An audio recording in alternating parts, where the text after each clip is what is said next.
Jesus esteja reinando nos nossos corações. Amém? Vamos, sem mais delonga,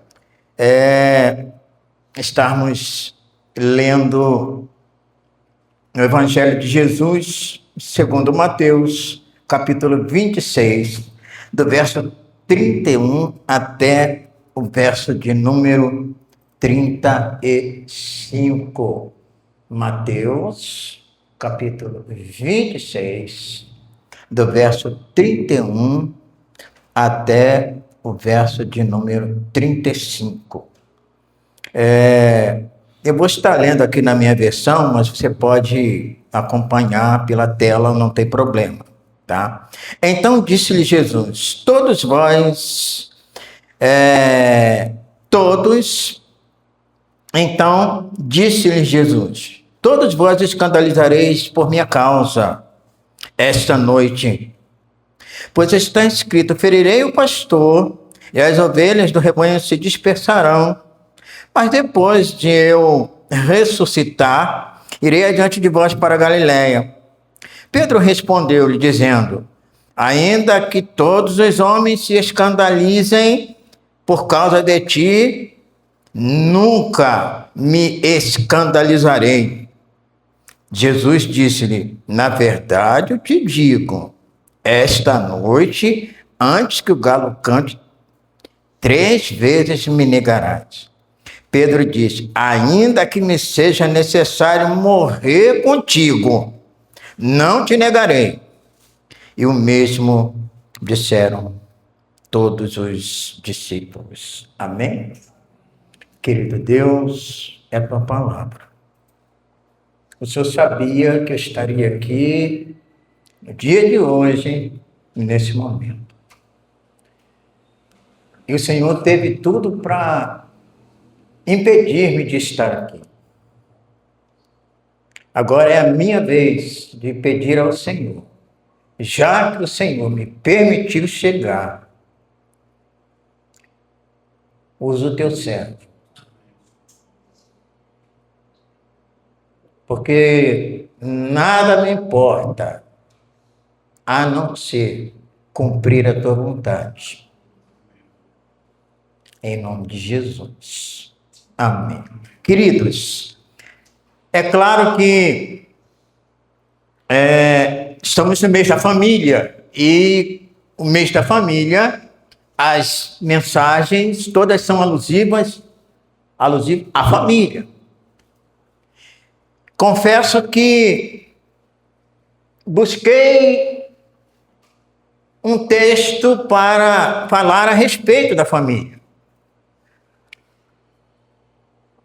Já preguei aqui, a primeira mensagem que preguei aqui foi a respeito da família, não é? Eu me lembro do tema muito bem, como edificar um lar feliz, eficaz e seguro. Me lembro muito bem. Isso já tem aí já há bastante tempo.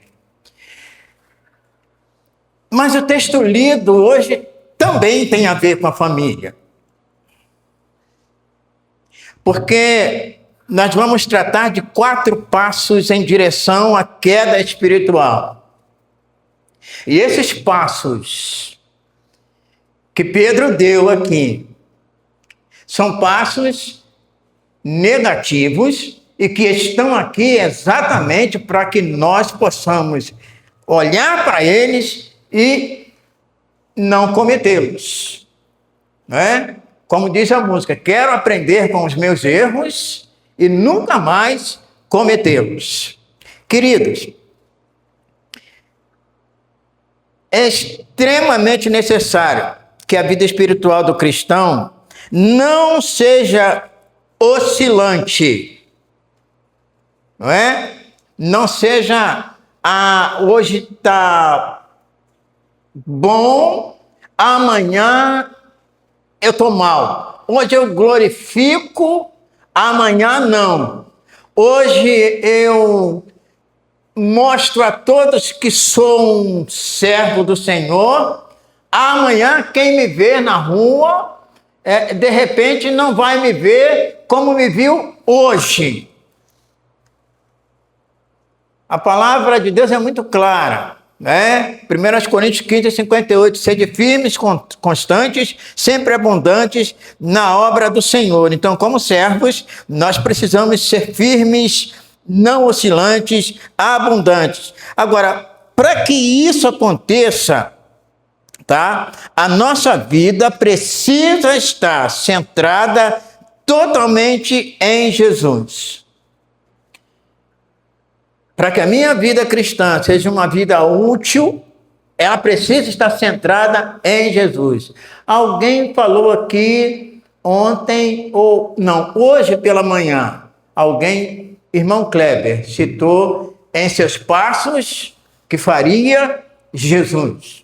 Então, assim, eu, com todo respeito ao meu pastor, recomendo aos irmãos, leiam esse livro, Em Seus Passos que Faria Jesus. E aí, com certeza, a gente vai deixar, pastor, de dar muitas desculpas que a gente dá quando a gente comete erros, porque erros não se justificam, erros precisam ser reconhecidos. Aliás, para serem perdoados por Jesus, precisa ser reconhecido. Se não for, não tem como, não é? E Pedro teve aí esses comportamentos de que Jesus, aos poucos, não foi de um dia para a noite, Jesus foi, não é, corrigindo ele. Eu disse no início que nós precisamos estar com a nossa vida centrada em Deus. E eu estou respaldado tanto por Jesus quanto pela palavra de Deus inteira. Mas tem um cidadão aqui chamado Paulo, que ele vai dizer o seguinte, Gálatas 2, 19 e 20, estou crucificado com Cristo. Agora vivo não mais eu, mas Cristo vive em mim. Quer dizer, agora não era mais a vontade de Paulo, os desejos de Paulo falados pela carne, pela natureza pecaminosa. Agora Paulo estava com a vida centrada em Jesus. Disposto a pagar com a própria vida, mas cumprir aquilo que o Senhor Jesus ensinava para ele. E aí, o verso 20, não é? Desse capítulo 2, que ele vai dizer assim, agora vivo não mais eu, mas Cristo vive em mim. E a vida que agora vivo na carne, isto é, na natureza pecaminosa, vivo-a pela fé no Filho de Deus, que me amou e assim mesmo se entregou por mim. Então, Paulo aqui mostra todo um comprometimento que ele tinha com a palavra de Deus, não só, mas com o Deus da palavra. Porque é muito fácil, queridos, nós termos compromisso com a palavra de Deus, esquecermos do Deus da palavra. É muito fácil. Ainda mais, pastor, no mundo em que vivemos hoje, carregado de situações que levam os cristãos, como o irmão Kleber disse hoje pela manhã, não é? Se a gente bobear, a gente vai parar na casa da rezadeira, né, irmão Kleber? Mas a gente tem raiz, é por isso que a gente não vai. A primeira atitude, tá? 4 atitudes ou 4 passos, como você queira, em direção à queda espiritual, é uma coisa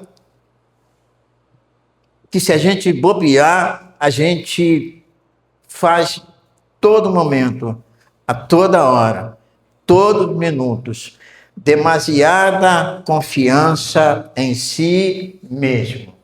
Isto é, tomadas de decisões no dia a dia da gente, sem a consulta prévia àquele a quem e em quem dizemos que confiamos e assumimos um compromisso com ele.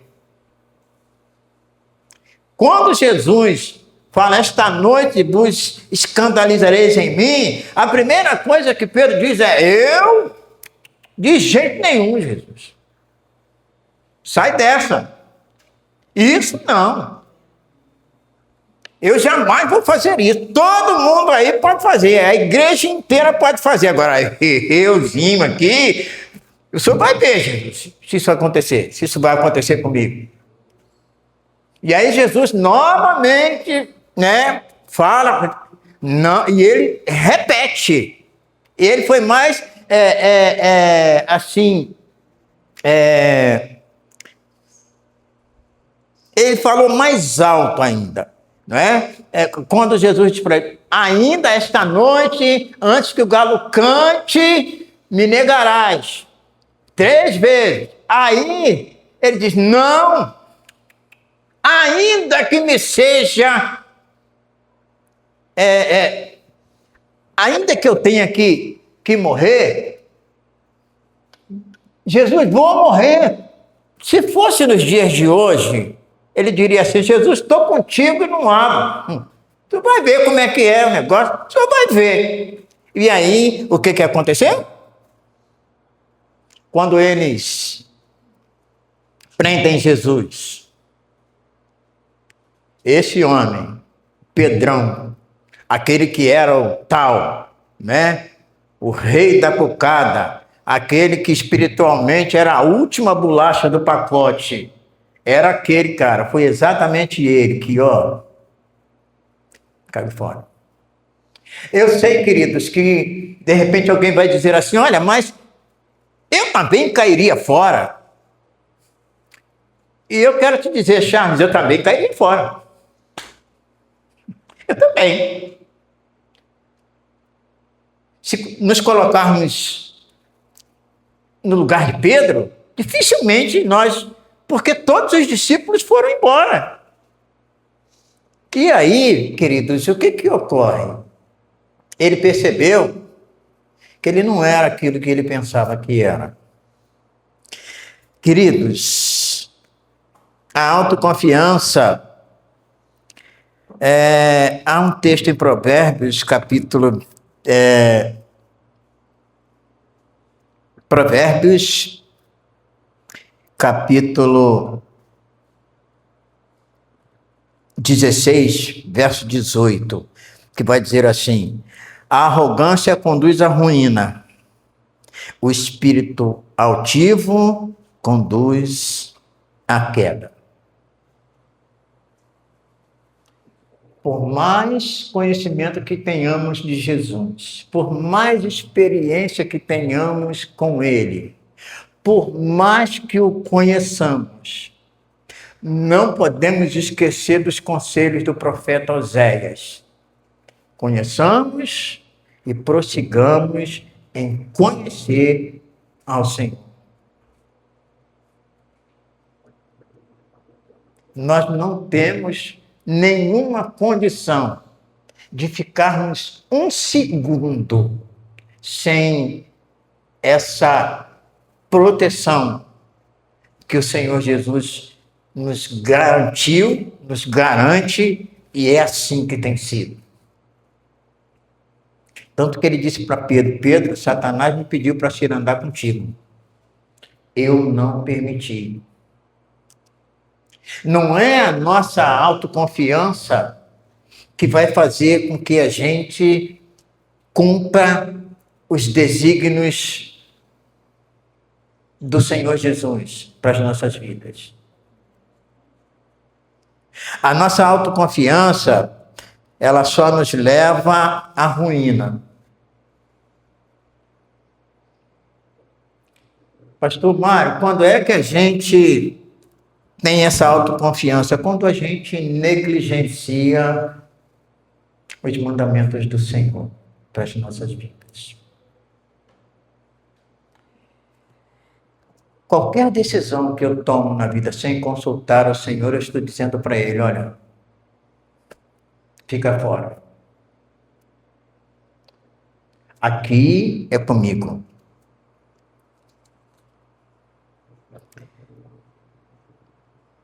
Queridos, eu pude anotar aqui, o fracasso espiritual começa quando nós estabelecemos qual área das nossas vidas Deus pode atuar. A autoconfiança faz isso. Faz com que eu diga para Deus, essa área, mais essa, mais essa, mais essa, o Senhor pode atuar. Eu preciso do Senhor aqui. Agora, nessa área aqui, específica, não. Essa é comigo. Talvez você não diga exatamente assim para ele, mas o nosso comportamento diz tudo. Tem um irmão meu da IPIB de Nova Piã, morando aqui bem próximo a nós. Não vou declinar o seu nome. Ele era casado com uma senhora espetacular, uma pianista, uma musicista, assim, que se ela vem para cá, ela ia casar com Naran, no bom sentido, tá? Irmã Lídia, que coisa maravilhosa aquela mulher. Morre a irmã Lídia. E aí, o marido casa de novo. E de novo. E aí, nos encontramos aqui na Praça de São Cristóvão. E ele, então, ele é um diácono. Foi diácono há muitos anos, em Nova Piã. E ele, então, veio se desculpar comigo, pastor. Ele veio me contar a história do primeiro casamento que não deu certo, por isso ele fez o segundo. Eu disse para ele, meu irmão, você não tem que me falar nada. Você não tem que me confessar nada disso. O irmão simplesmente tomou decisões que não deveria ter tomado. O irmão não esperou o aval de Deus para fazer. Fez sem o aval de Deus. E aí eu disse, e agora? Não, agora estou tranquilo. Agora, mas por que não acertou da primeira vez? Será que Deus errou? Não. Porque ele disse para Deus o seguinte, é essa daí e ponto final. E aí deu no que deu. Autoconfiança. A autoconfiança nos leva a cometer erros. Prestem atenção aqui, irmãos. A autoconfiança nos leva a cometer erros que, do ponto de vista humano, é irreparável.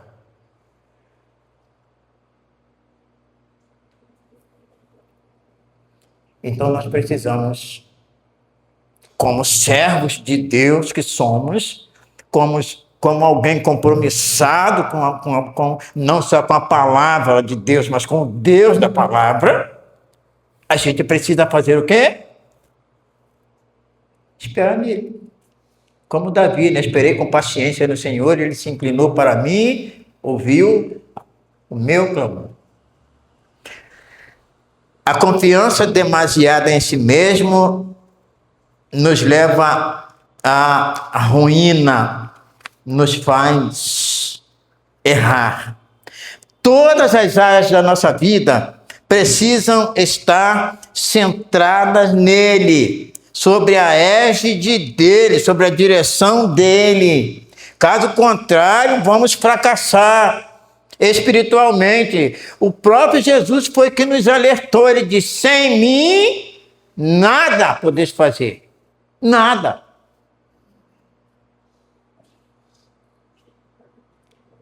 Alguém me chamou de soberbo quando eu disse assim, olha, eu não aceito ninguém chegar para mim e dizer assim, vou arrumar uma igrejinha para você pastorear. Eu digo, sai fora.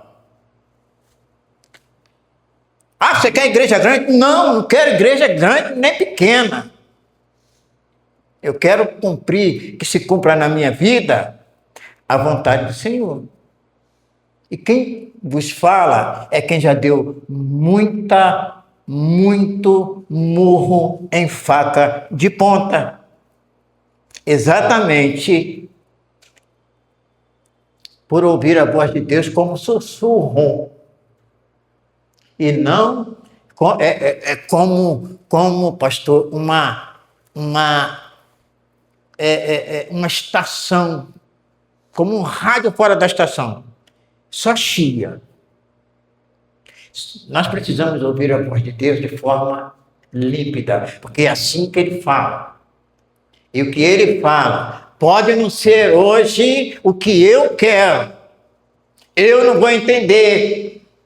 Mas amanhã eu vou perceber que a vontade dele para a minha vida era infinitamente melhor que a minha vontade para a minha própria vida, porque a vontade dele para a minha vida é boa, perfeita e agradável, a minha não. Então urge nós andarmos como centrados na palavra e permitir que o Espírito Santo, uma vez dado a nós, possa nos conduzir, que nunca digamos para ele assim, olha, aqui sou eu quem resolvo. A nossa confiança precisa estar nele. Há um salmo que diz assim, uns confiam em carros, outros em cavalos, mas nós confiamos no Senhor. Nós faremos menção do Senhor.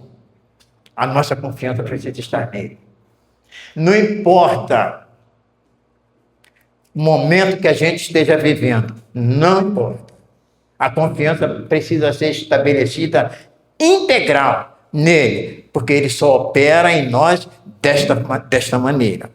Então, vamos para o segundo tópico desta singela mensagem. Fala a respeito também de uma outra atitude, não é? Que Pedro teve, que nada mais é do que negligência na oração. Aliás, não foi só ele, né? Foram todos os discípulos. Vamos ver aí a partir do verso de número 36. Então chegou Jesus com eles a um lugar chamado Getsêmani e disse aos discípulos, assentai-vos aqui, enquanto vou ali orar. Levou consigo Pedro e os 2 filhos de Zebedeu e começou a entristecer-se e angustiar-se muito. Então lhes disse, minha alma está profundamente triste até a morte. Permanecei aqui e vigiai comigo. Verso 39. Ele afastou-se um pouco mais e prostrou-se sobre o rosto e orava dizendo, ó meu Pai, se possível, que passe de mim esse cálice, todavia não seja o que eu quero, mas como tu queres. Então aproxima-se dos discípulos e os acha dormindo, roncando, não sei, de repente, não é? Passa de mim esse cálice. Então se aproxima dos discípulos e já está dormindo. E pergunta a Pedro, o quê? Não pudesse vigiar comigo nenhuma hora? Vigiai e orai, para que não entreis em tentação. Na verdade, o espírito está pronto, mas a carne é fraca. A natureza pecaminosa. Meus irmãos, uma das coisas que Satanás mais faz para impedir o cristão de ter essa atitude é a atitude de oração.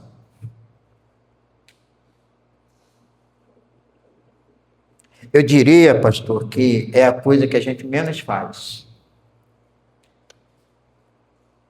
Não estou falando de oração na igreja. Estou falando de oração em casa, de oração na rua, de oração no mercado, de oração na igreja, de oração no hospital.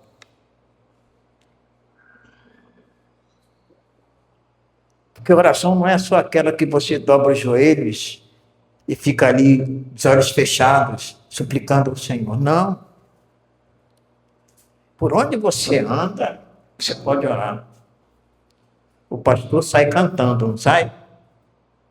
Quinta-feira, olha, quinta-feira, se eu fosse vocês, eu fazia tudo para estar aqui, porque vale a pena. Quinta-feira, não sou pentecostal, não, é como diz o outro, mas o céu desceu. A gente ficou aqui falando a respeito daquilo que Jesus faz na vida da gente, quando a gente deposita a confiança nele.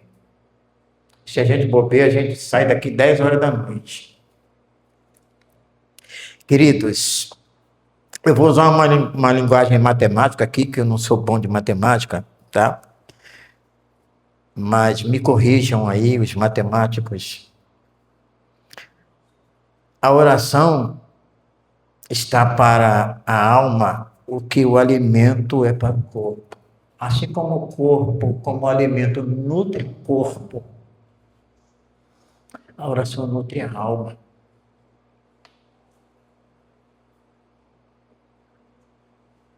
A oração nutre a alma.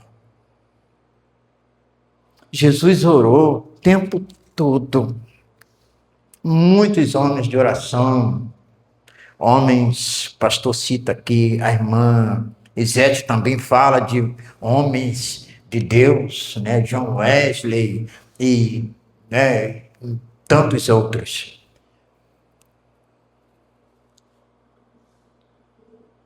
Amém por esses homens.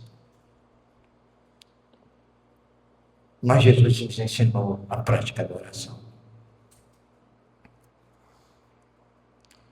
Eu quero passar para você pelo menos 7. Jesus é o nosso maior exemplo de vida de oração.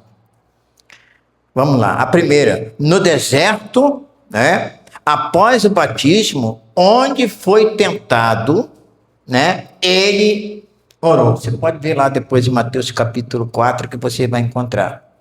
De madrugada em Cafarnaum, após um dia intenso de curas, ele foi para um lugar deserto orar. Filho de Deus, o Deus encarnado, o Emanuel, o Deus conosco. A negligência à oração, a gente está dizendo para Deus que a gente não precisa dele. Quando ele sabe que a gente precisa dele, e a gente sabe que a gente precisa dele. Não é? Marcos capítulo 1, versos de 32 a 35, você vai achar lá esta assertiva aqui de Jesus. Antes, né? O terceiro, antes de escolher os 12, agora isso aqui é muito interessante. O Filho de Deus, o nosso Salvador, aquele que sofreu as agruras da cruz, antes de escolher os discípulos, ele passou a noite orando. Lucas capítulo 6, de 12 a 16. Após a multiplicação dos pães, Lucas 9, 18, ele também orou. Na transfiguração, Mateus 17, 19, também orou. E isso os discípulos juntos, os discípulos estavam, né? No Getsemane, Lucas 22, de 39 a 41, ele também orou. E por último, no momento da cruz. E aqui foi a oração do perdão. Pai, perdoa-lhes porque não sabem o que estão fazendo.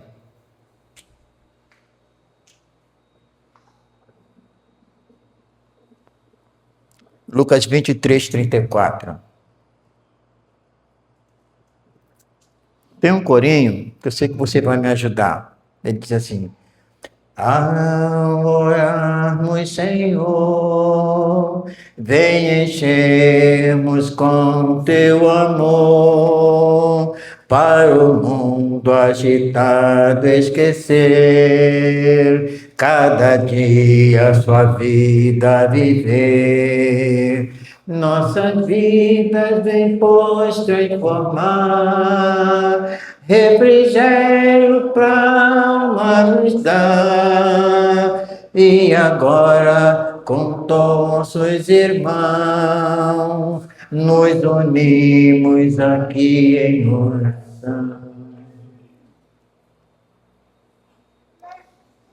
Ele nos ensinou a orar.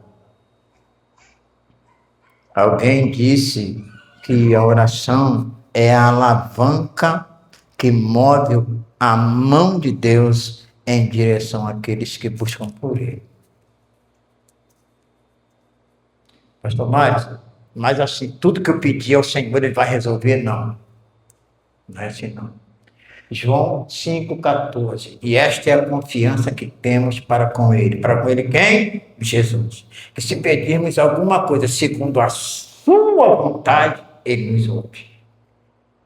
Então, até as orações que eu e você não recebemos respostas positivas do Senhor aos nossos olhos, tá? Aos olhos do Senhor, a resposta negativa para nós é positiva para Ele, porque Ele é onisciente, João. Ele sabe, Ele conhece.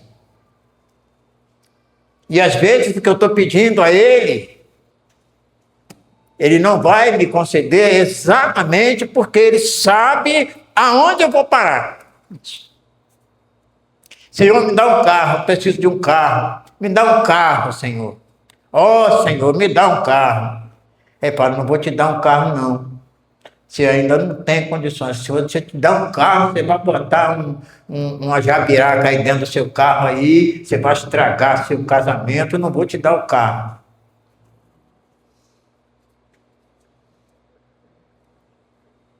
Mas aí eu tenho o carro do Kleber, tenho o carro do Charles, tenho o carro de mais quem aí, tenho o carro da Adriana, tenho o carro... Eu não me lembro, tenho o carro do João, né? O carro do pastor. Queridos, não negligencie a oração. Ore. Está na pia lavando louça, irmã Nete, ore. Ore na pia lavando louça.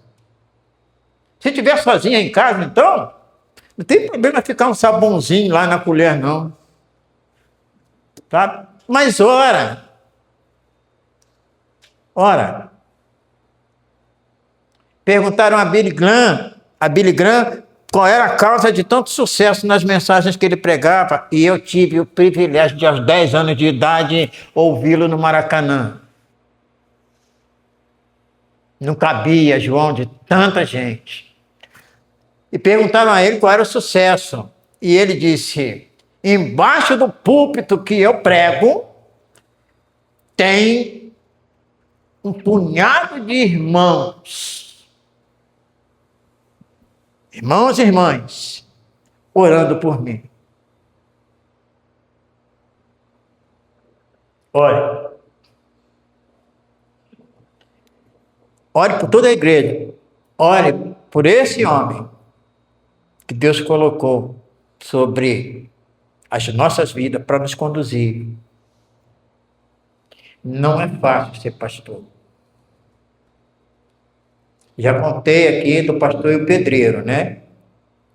Pedreiro, toda vez que ele ia, pastor, na casa de alguém, o pastor estava lá, pastor, ó, leva para a irmã Samile, ó, bolo de cenoura, irmã Samile, pastor, ó, leva, estava lá na casa do Charles, Charles vinha, né, com aquela, sabe, aquela galinha gordona, assim, pastor, leva essa, já está morta, já está limpinha, eu sei que a irmã Samile, o senhor gosta. Eu não sei nem se o Charles cria galinha, mas se não cria, deixa para lá. Chegava numa outra casa, que alegria, pastor. O pedreiro, quando olhou, falou assim, gente, o negócio, além dele ganhar, Leila, dinheiro, ainda tinha prestígio. Ele falou, não, é isso que eu quero para minha vida. Aí ele chega lá na igreja, encontra o pastor, pastor, eu recebi a visita de um anjo, o anjo falou comigo, pastor, eu quero ir para o seminário. E pior que o condenado chorava mesmo. O pastor levou a igreja, dá ele carta para o seminário, ele foi. Atrás do privilégio. Terminou o seminário, o pastor falou, como eu já estou querendo já uma licença, irmãos, 3 meses, deixa o pastor pedreiro aí. E ele já começou embrasado. E na primeira mensagem que ele colocou alguém lá no lugar de Zaqueu na árvore, aquele diácono mais cascudo, chamou ele lá no gabinete, deu-lhe uma torcida de orelha, falou, pastor, corrige isso aí, isso está errado. Olha aqui, pastor. Ninguém chamava ele para ir nas suas casas. Quando ele falava, hoje eu vou visitar a irmã fulana, seletivamente, né? Aí a irmã, pastor, irmã Cátia, pastor, hoje eu não estou em casa, não. Hoje eu estou de serviço. Resultado. Chega um domingo à noite, ele na casa dele, chega da igreja, recebe lá um recado, pastor, vai rapidinho lá na casa do irmão fulano, porque a coisa lá tá feia. Ele foi para lá para resolver. Quando chegou lá, orou, não conseguiu resolver, aí veio para casa, cabisbaixo, aí quando ele chegou em casa, tinha um outro recado para ele, e resultado, ele passou aquela noite atendendo chamados de pessoas da igreja. E quando o pastor chegou, ele disse, toma, o púlpito é do Senhor, é melhor ser pedreiro. Muitas das vezes, eu estou roncando às 3 da manhã, mas ele está de joelhos dobrados, suplicando a Deus pela minha vida e pela tua vida. Como é que você vai fazer isso? Como vai cuidar dele? Orando. Só por ele? Não, orando por todos. Orando por todos, queridos. Terceiro passo, ou terceira atitude, como você queira, tá? Agir na carne. Agir na carne foi o que Pedro fez. Vamos lá, de 48 a 54. Eu quero estar lendo contigo.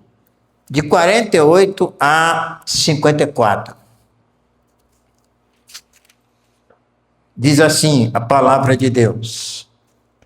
Então, o que o traía, combinou eles um sinal dizendo, o que eu beijar é ele, prendei-o. Isto é, Judas traindo Jesus. Não é? Logo aproximou-se de Jesus dizendo, salve mestre, e o beijou. Cuidado, irmãos, cuidado com esses beijinhos. E Jesus disse, amigo, aqui vieste. Então se aproximaram e lançaram mão dele e o prenderam. E eis que um dos que estavam com Jesus estendeu a mão, puxou a espada e feriu o servo do sumo sacerdote, cortando-lhe a orelha. Então disse-lhe Jesus, guarda de novo tua espada em seu lugar, pois todos os que lançarem mão da espada, a espada morrerão. Sabe quem era esse cara? Pedro. Você vê lá em João 18:30, você vai ver que João não omite, João diz é Pedro. Queridos, agir na carne é agir de acordo com a nossa natureza pecaminosa. É agir sem a direção do Espírito Santo. É agir por impulso. Quem age por impulso, age sem refletir. Eu tinha meus 5 anos de casado, mais ou menos. era assim aquele crente meia boca. E aí a gente começou lá uma discussão lá, né? Eu e a minha amada. E no auge da discussão, ela falou, vai embora. Eu falei, vai, pode ir. Pode ir. Mulher para mim é igual biscoito, vai, uma vez 18. Não sei nem o que significava isso, mas eu queria também tirar uma onda. E aí falei, vai. E aí ela entrou para dentro do quarto e aí meia hora, 1 hora e meia lá dentro do quarto. Eu cheguei, olhei pelo buraquinho da fechadura, já tinha algumas bolsas e ela estava, né? Porque ainda tinha muita coisa de casamento que a gente tinha ganho. Falei, ela vai mesmo. E agora? Por impulso, eu disse algo que não deveria.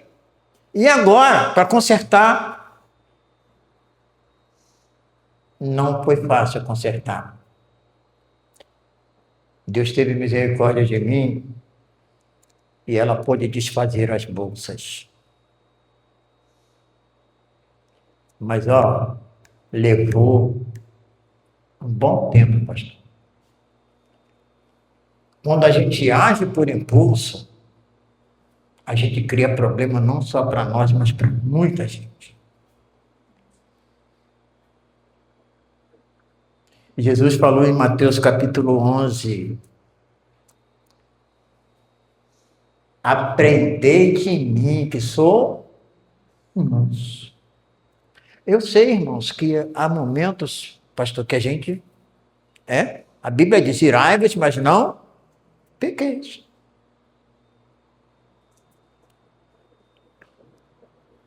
Quando agimos sem pensar, estamos dizendo para o Espírito Santo, isso eu resolvo. Os nossos fóruns estão lotados de casamentos de cristãos desfeitos. Porque do ímpio é assim mesmo, o ímpio quer isso. A fila anda. Mas aqui no nosso arraial, a fila não anda. Aqui não tem fila andando.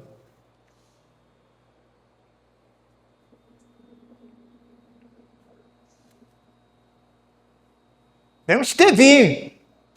Amanhã, conjectura, tá? Em nome de Jesus. Vão para um lado para o outro, como está lá na minha casa. Quem está criando meu neto? Minha esposa. A mãe vem ver? Vem. Mas é a mesma coisa? É óbvio que não, irmãos. É óbvio que não. Por agir na carne, os dois erraram e quem paga a conta é o meu neto, porque sente falta da mãe. Está com o pai, mas sente falta da mãe. Quando ele vai para lá, que vem churumingando. Ele diz, eu queria ficar lá. Mas aí, quando está lá, ele quer ficar cá, porque sente a ausência do pai. Então, perceba, irmãos, como agir por impulso não prejudica apenas um, mas uma família inteira. Agir na carne não faz nenhum sentido. Nenhum sentido.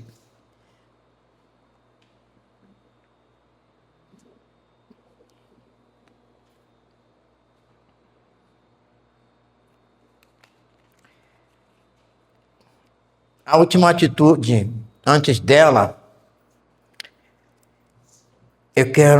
eu anotei algo aqui que eu quero compartilhar com você. O sono espiritual atrapalha a nossa comunhão com Deus.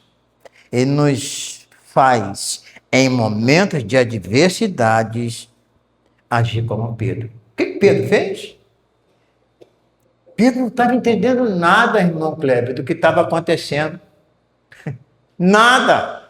Porque se ele estivesse entendendo, pastor, ele não ia com aquela espada para arrancar a orelha de Malcolm. Na verdade, Charles, ele não queria arrancar a orelha, não. Eu penso assim, ele queria decepar logo a cabeça. Tá? Eu acho que Malcolm, malandro, fez assim, né? Entendeu? Porque o cara não era só pescador, não. O cara acho que era um espadachim também. Então, queridos, depois ele mesmo vai dizer assim, 1 Pedro 5, 8, 9: sede sóbrio, vigiai, porque o diabo, vosso adversário, anda bramando como leão, buscando a quem possa tragar, ao qual resistir firme. Depois dele aprender, viu, pastor? Ele aí escreve essa primeira carta, né? Depois do aviso que Jesus deu ele lá atrás. Queridos, o sono espiritual é a pior desgraça na vida do cristão.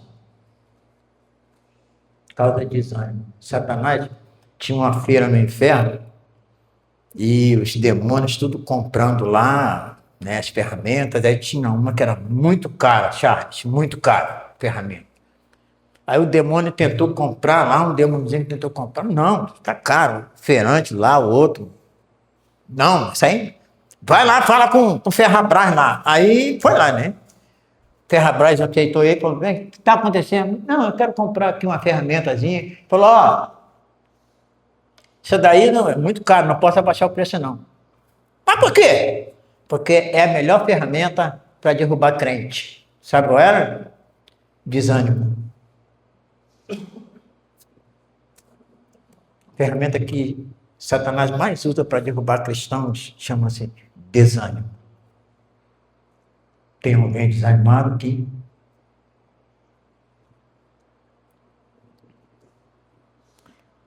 Última atitude: seguir Jesus de longe. Versos 57 e 58. E os que prenderam Jesus o levaram à presença do sumo sacerdote, Caifás, onde os escribas e os anciões estavam reunidos. Mas Pedro o seguiu de longe até o palácio do sumo sacerdote. Entrou e assentou com os servos para ver o desfecho. Eu podia anotar aqui algumas coisas. Seguir Jesus de longe significa não testemunhar a respeito dele. Também seguir Jesus de longe é não se comprometer com ele. Amo esta colocação a respeito de igreja. É a que eu mais gosto. Igreja é uma congregação de crentes batizados em Jesus, unidos por crer no que ele diz e comprometidos a fazer o que ele manda. É a melhor de todas para mim. Não conheço uma outra. Agir na carne, tá? É agir na confiança, sem a confiança nele. Nós precisamos, em momentos de crise, colocar Jesus no centro da crise. Porque foi ele que disse em 1 Coríntios 10, 13, a palavra é dele, Paulo escreveu, mas a palavra é dele. Não vem sobre vós nenhuma tentação senão humana, mas fiel é Deus que não vos deixará tentar. Antes, com a tentação, ele dá o escape para que possais suportar. Então, se tem alguém aqui achando que já está demais, está pesado, está não. Ah, pastor, então o senhor não sabe da minha vida. Não está, não. Se você é servo, serva de Deus, não está. No momento certo, na hora certa, ele vai agir. A mim e a você cabe apenas esperar. sem tomar atitudes intempestivas, fora dos padrões pré-estabelecidos pelo Senhor. A conclusão, queridos, uma vez que firmamos com Cristo o compromisso de sermos filhos por adoção, tá? Tudo que fizermos precisa estar sobre o crivo dele. Tudo que eu for fazer na minha vida, eu preciso perguntar ao Senhor: o que o Senhor acha? E ele vai me dar a resposta. 2.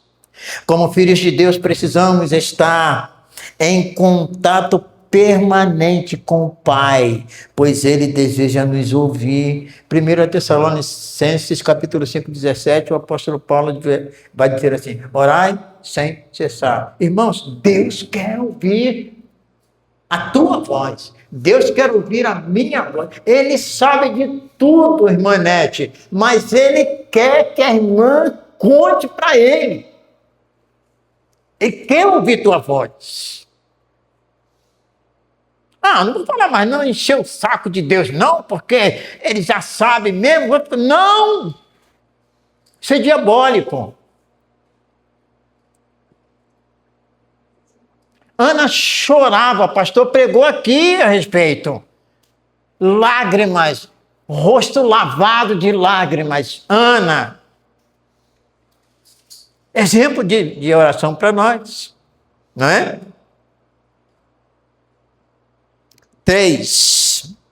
Como filhos de Deus, compromissados com Ele, em ser sal e luz, precisamos ser sóbrios, né? Equilibrados, moderados. Mas me deu um repente, eu fui lá e...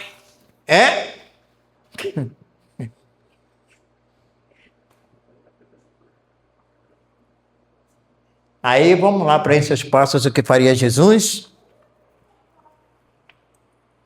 E 4, para finalizar, queridos, é nos momentos de crise e de vento contrário que o mundo vê Cristo em nós.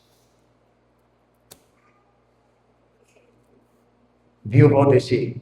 É nesses momentos de crise e de vento contrário que Deus vê, que o mundo, melhor dizendo, vê Cristo em você.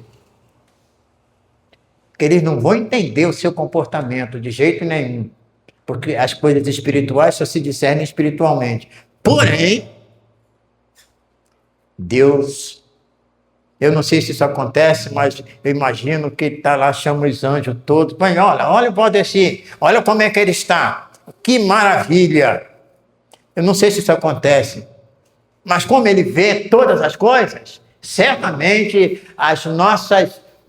quando a gente faz algo que glorifica o nome dele, certamente ele se alegra conosco. E se entristece também quando a gente não faz aquilo que a gente deve fazer como crentes, como salvos em Cristo.